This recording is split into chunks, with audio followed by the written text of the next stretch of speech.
Hello guys, വീട്ടിലെത്തിയിട്ടുള്ള ഒരു what I eat in a day എന്നാന്ന് നോക്കിയാലോ. So what I eat in a day home edition. രാവിലെ എണീറ്റ് വെള്ളം കുടിച്ചു. ഈ ബോട്ടിൽ വെള്ളം ഒരു 3-3.5 വെള്ളം കുടിക്കണം രാവിലെ. പിന്നെ പത്തിരിയും ബീഫ് കറിയായിരുന്നു.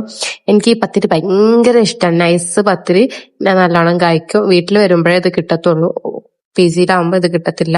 പിന്നെ രാവിലെ അത് ബ്രേക്ക്ഫാസ്റ്റിന് നല്ല ടേസ്റ്റി ആസ്വദിച്ച് ഇങ്ങനെ കഴിച്ചു.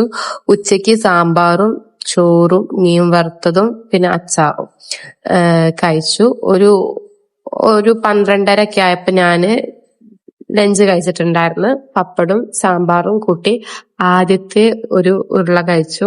എനിക്ക് ഇഷ്ടമാണ് സാമ്പാർ. പിന്നെ ഞാൻ മീനിന്റെ ഒരു ഫാൻ അല്ലാത്തതുകൊണ്ട് മീൻ കഴിച്ചില്ല. പിന്നെ അച്ചാറും ഇതെല്ലാം കഴിച്ചു. പിന്നെ ഒരു 2:30 ആയപ്പോ ഞാൻ മാങ്ങ കഴിച്ചു. പിന്നെ ഈവനിങ്ങിന് ഒരു 5:30-6 മണിയൊക്കെ ആയപ്പോ ഞാൻ കോഫിയും പിന്നെ ഈ ഒരു അപ്പന്റെ പേര് എനിക്ക് അറിഞ്ഞൂടാ, പിന്നെ കാടമുട്ട കൊണ്ട് ഒരു ഗ്രേവി ഉണ്ടാക്കി കഴിച്ചു. രാത്രി ഒന്നും കഴിച്ചിട്ടില്ലായിരുന്നു. ഇത്രയുള്ളായിരുന്നു. ബൈ.